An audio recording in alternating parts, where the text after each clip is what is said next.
pessoas.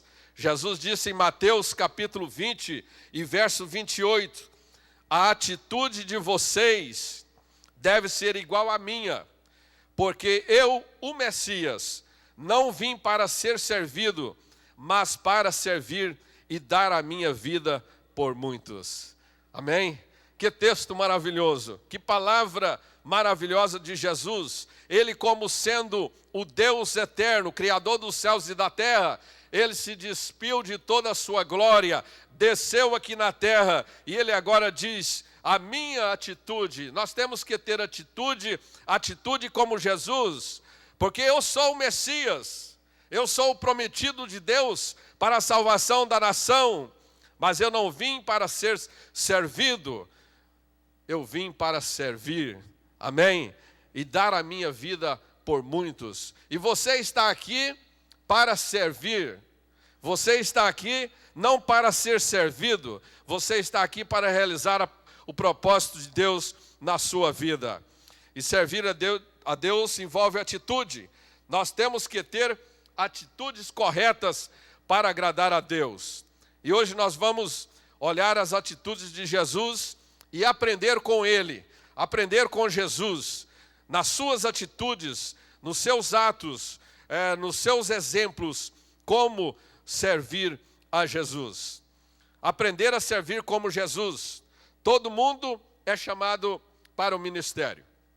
Não é só o pastor, como já disse, mas todo mundo é chamado para o ministério. Todo mundo é um ministro. Você é um ministro. A palavra servir ou a palavra servo é a mesma coisa de que ministro no original grego. Então, quando nós falamos que você é um ministro, nós estamos falando que você é um servo. Quando nós falamos que você é um servo, estamos dizendo que você é um ministro. O servo é um ministro e o ministro é um servo. Diz para a pessoa que está do seu lado, você é um ministro. Na eternidade nós vamos servir a Deus. Na eternidade nós vamos louvar a Deus servindo a Ele. E nós temos que praticar aqui na terra. E para praticar, nós temos que praticar com as pessoas que nós vemos. Como se nós não praticarmos, não servirmos as pessoas que nós vemos, como vamos servir a Deus que nós não vemos? Então nós temos que exercitar essa disciplina de participar com o Senhor. Primeiro ponto, para servir como Jesus, servir Jesus significa estar disponível. Amém?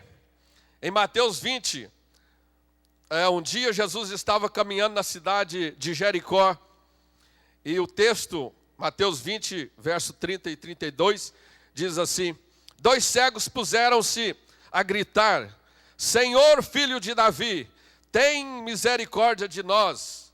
Senhor, filho de Davi, tem compaixão de nós. Jesus, parando, chamou-os e perguntou-lhes, o que vocês querem que eu lhe faça? Se você tem a sua Bíblia e está nesse texto, eu gostaria que você circulasse a palavra parou ou parando. Jesus parando. Jesus parou. Ele nunca viu uma parada como uma interrupção. Jesus, em todas as suas paradas, em todas as suas interrupções das suas caminhadas, ele via uma oportunidade de servir ao próximo e de servir a Deus. Toda vez que Jesus parou, ele abençoou alguém, abençoou alguma vida. E Jesus parava não somente para realizar milagres, mas Jesus também parava para ensinar e ministrar às pessoas o seu evangelho, a sua doutrina, tudo o que as pessoas precisavam de saber. Então a maioria dos milagres e dos ensinos de Jesus aconteceram por causa das suas interrupções. Você sabia disto? A maioria dos milagres de Jesus e dos seus ensinamentos aconteceram porque Jesus parou. Pense nisso. Todas as pessoas que ele curou, o mendigo, o cego, o homem paralítico, a mulher do fluxo de sangue, a criança que estava morta e ele a ressuscitou. Todos esses milagres foi uma interrupção. Isto significa que Jesus estava disponível para as pessoas. Você tem que se tornar disponível para as pessoas, para poder servi-las. Quantas vezes durante a semana você tem a oportunidade de ministrar às pessoas, mas você está sempre busy, sempre ocupado. Você não tem tempo para parar, você não tem vontade de parar. Você tem um programa, você tem um schedule, você tem uma agenda, e você corre para cumpri-la e nunca para ministrar e para servir as pessoas. A verdade é a seguinte: nós não somos mais usados por Deus porque nós não estamos disponíveis para Deus nos usar. Você é ministro, você é servo, e se você parar e se você disponibilizar nas mãos de Deus, Ele vai te usar. Amém? Ele vai te usar. Porque quem que Deus vai usar aqui na terra? Somos nós, os seus servos, os seus ministros. Mas precisamos aprender com Jesus. Precisamos de parar e disponibilizar a nossa vida. O pastor Silas Josué pregou domingo e ele falou sobre isso, falou sobre parada. Deus muitas vezes vai te parar. Porque se você não parar por livre e espontânea vontade, Deus pode te parar.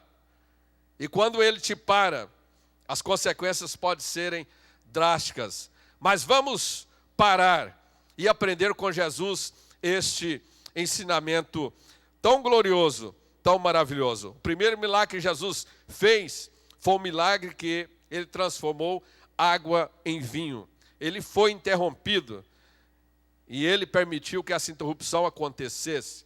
E Ele realizou o seu primeiro milagre ali em Caná da Galileia. O segundo milagre, Ele foi parado no caminho para a Galileia por causa do filho de um oficial. E ali Ele realizou o milagre naquele filho. Jesus não se importava em parar, porque Ele amava as pessoas e porque Ele amava a Deus, e Ele estava disponível para fazer a vontade de Deus. Ele sabia que servindo as pessoas, Ele estava servindo a Deus. Jesus sabia disso. Na semana, quarta-feira passada, nós estávamos na casa de uma cliente. E ela teve um tumor no seu cérebro. E ela quase morreu. Ela teve, isso há muitos anos atrás, tirou aquele tumor. E ela esquece um pouco das coisas ou repete muitas as coisas. Mas ela sabe, ela está no seu pleno juízo. E ela colocou aquele hino Amazing Grace para tocar. E perguntou se eu conhecia. Eu falei, conheço. É um dos hinos preferidos meu. É muito lindo. E ela falou assim, essas que estão cantando são minhas netas. E elas gravaram esse hino. E no meu pior momento no hospital, elas fizeram uma serenata para mim. Na janela do hospital, elas cantaram Amazing Grace. Tremenda graça de Deus. E eu falei para ela, você sabia o compositor, a história da composição desse hino?